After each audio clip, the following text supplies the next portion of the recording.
Hello friends, real math classes में आपका स्वागत है। और आज हम आपके लिए लाए हैं नंबर सिस्टम, जो कि एक बहुत ही महत्वपूर्ण पार्ट होता है मैथ का।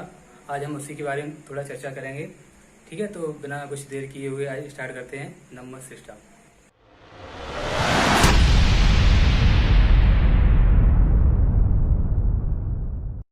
रियल मैथ क्लासेज में आपका स्वागत है। जैसा मैंने बताया था, आज हमारा टॉपिक है नंबर सिस्टम। तो आज हम बात करेंगे नंबर सिस्टम के बारे में। नंबर सिस्टम को हम हिंदी में कहते हैं संख्या पद्धति। जो संख्याएं होती हैं वो मुख्यतः हमारी दो प्रकार की होती हैं। पहली होती है वास्तविक संख्या और दूसरी होती है काल्पनिक संख्या। तो पहले हम बात करेंगे काल्पनिक संख्याओं की। ऐसी संख्याएं, जब हम बात करेंगे काल्पनिक संख्याओं की, तो ऐसी संख्याएं जो रूट के अंदर -1, -2, अगर ऐसी रूट के अंदर अगर माइनस आता है तो वो संख्या हमारी इमेजिनरी नंबर कहलाते हैं। इनको हम आई से शो भी कर सकते हैं। तो जो हमारी काल्पनिक संख्याएं होती हैं वो क्या होती हैं? जो रूट के अंदर जितनी भी संख्याएं होंगी माइनस की, वो सब संख्याएं कहलाएंगी काल्पनिक संख्याएं। और फिर हम आगे बात करते हैं हम वास्तविक संख्याओं की। तो जो वास्तविक संख्याएं होती हैं उसकी हम शुरुआत करते हैं प्राकृतिक संख्याएं। जब हम प्राकृतिक संख्याओं की बात करेंगे तो इसको हम इंग्लिश में कहते हैं नेचुरल नंबर्स।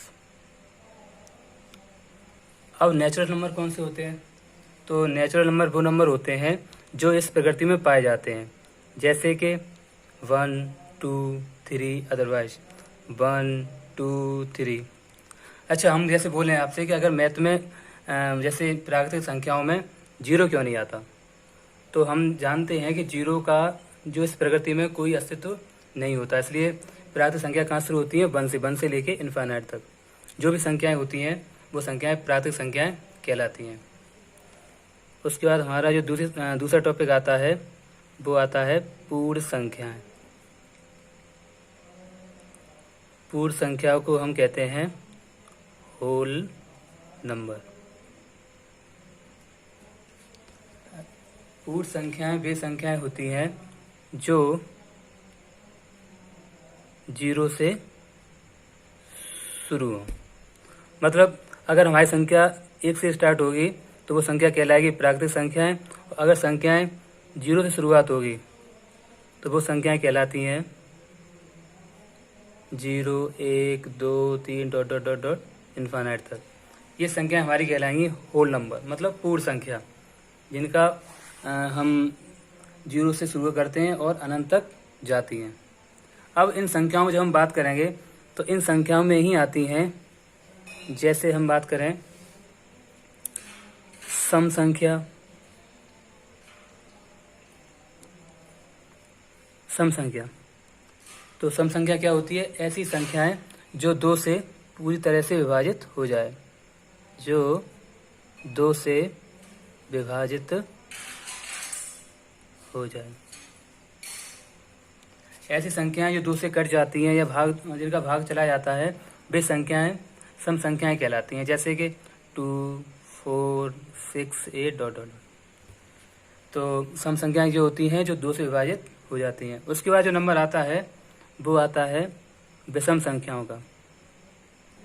विषम संख्याएं, जिसको हम इंग्लिश में कहते हैं ऑड नंबर। ऑड नंबर वे नंबर होते हैं जो 2 से विभाजित ना हो। जैसे कि हम बात करें 3, 5, 7, 9, ये सब संख्याएं कहलाती हैं विषम संख्याएं। और सम संख्या को हम इंग्लिश में कहते हैं इवन नंबर। जैसे अगर हमारा कोई स्टूडेंट अगर सीबीएसई बोर्ड का हुआ तो पहचान नहीं पाएगा सम और विषम संख्याएं क्या होती हैं, तो उनको जानकारी के लिए मैंने इंग्लिश में उसको बता दिया। अच्छा, आगे अब हमारे आते हैं पूर्णांक। पूर्णांक क्या होता है? पूर्णांक वह संख्याएं होती हैं जो पॉजिटिव भी होती हैं और नेगेटिव भी होती हैं। ऐसी संख्याएं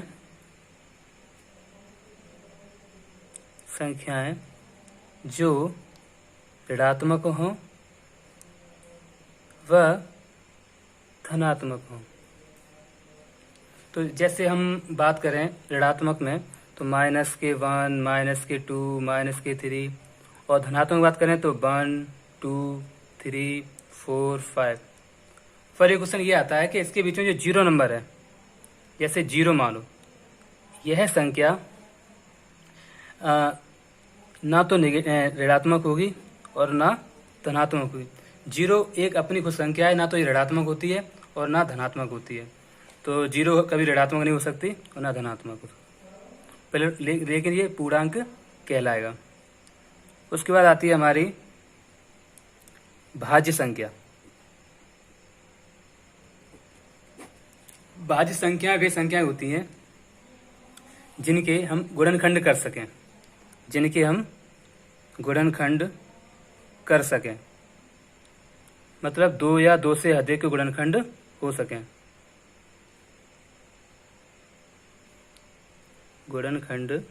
सकें। मैं जो टॉपिक बता रहा हूँ वो आपको ज़्यादा टाइम नहीं ले रहा हूँ, बिल्कुल जो एग्जैक्टली इसका जो है रियल वही बता रहा हूँ। मैं ना पूरी भाषा उसे समझा के उसे घंटे में उसे टाइम लगा के ऐसा कुछ नहीं ले रहा हूँ मैं।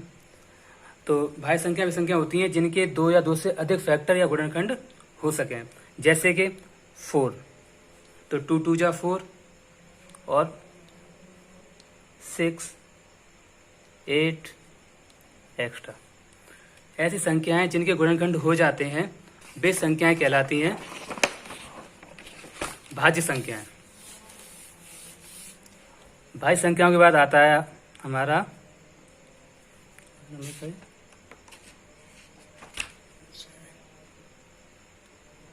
भाज्य संख्याओं के बाद आती है हमारी अभाज्य संख्याएं।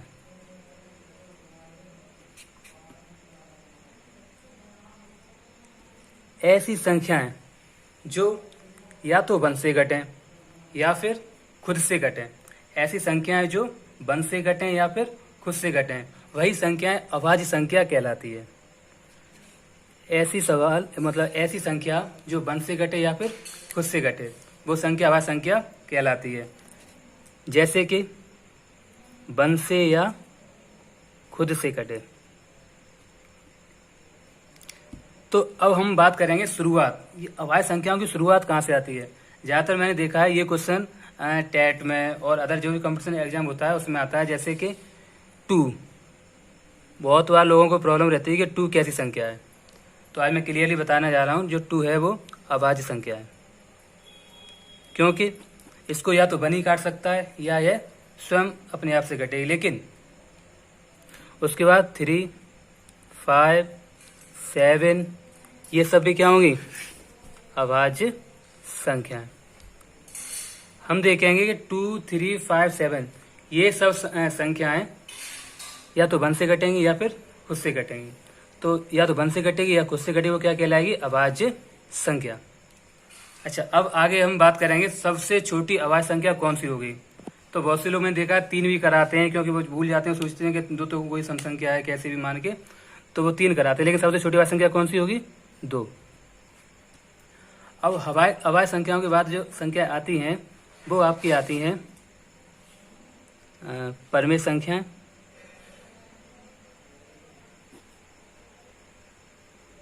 और अपरमेय संख्या।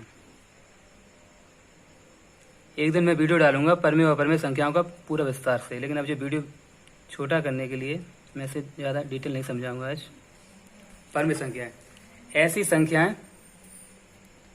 ऐसी संख्याएं जो P/Q या फिर फ्रैक्शन, और हिंदी भाषा में बोलें तो बट्टे के रूप में लिखी जाएं, वो संख्याएं कहलाती हैं परमेय संख्या। इसे हम कहते हैं रेशनल नंबर। ऐसी संख्याएं जो अपॉन में लिखी जाएं, जहां पर P व Q क्या होंगे, कोई पूर्णांक होंगे, तथा Q is not equal to 0, जहां Q 0 नहीं हो सकता। अगर Q 0 हो जाएगा तो पूरा उसका आंसर ही फ्रैक्शन का चेंज हो जाएगा, इसलिए Q नेवर इक्वल टू 0। तो ऐसी संख्याएं जो अपॉन में लिखी हैं, जैसे कि 2/5, 3/7, ये सब संख्याएं क्या कहलाएंगी? परमेय संख्या। और इसी का जस्ट अपोजिट होता है अपरमेय संख्या। ऐसी संख्याएं जो P/Q के रूप में नहीं लिखी जाएं, P/Q के रूप में नहीं लिखी जाएं, वे संख्याएं कहलाती हैं अपरमेय संख्या। परमेय संख्या का एक वीडियो और मैं बनाऊंगा बाद में, उसका डिटेल और अच्छे से समझाएंगे। तो आज केवल इतना ही। परमेय संख्या, अपरमेय संख्या। अच्छा, CBSE वालों को बता रहा हूँ, इसको कहते हैं हम इरेशनल नंबर,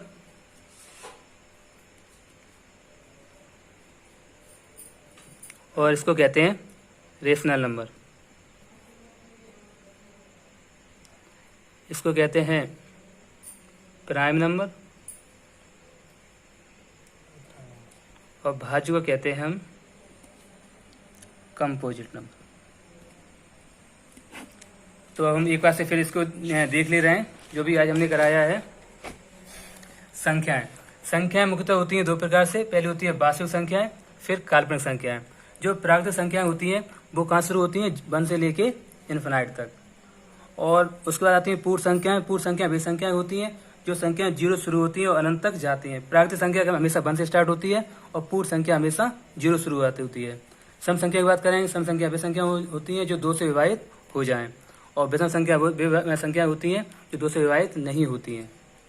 विषम संख्याएं वे संख्याएं जो 2 से विभाजित नहीं होती हैं। आगे हम बात करेंगे पूर्णांक की।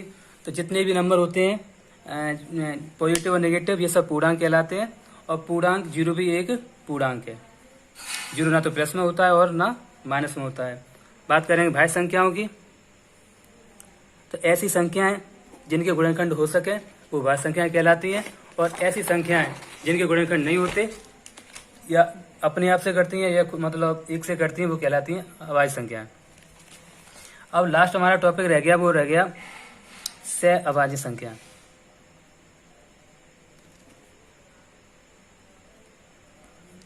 इसको कहते हैं को प्राइम नंबर।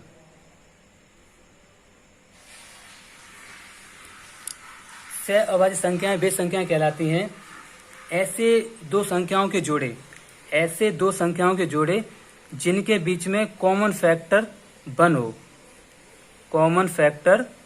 1 हो। जैसे कि 2 और 3, इसको केवल 1 ही काट पाएगा, अदरवाइज दूसरा कोई नहीं काटेगा। जैसे मैं ले लिया 2 और 4, तो ये सहअभाज्य संख्याएं नहीं होंगी, क्योंकि 2 2 जा 4, इसको 2 भी काट रहा है और 1 भी काट रहा है। तो ऐसी संख्याओं के जोड़े जिनके बीच में जो कॉमन फैक्टर वो क्या हो? 1, तो वो संख्याएं कहलाती हैं सहअभाज्य संख्याएं। अब आज मैं इतना ही वीडियो बना रहा हूँ। अगर आपको हमारा वीडियो अच्छा लगे तो उसे सब्सक्राइब करें, लाइक करें। धन्यवाद।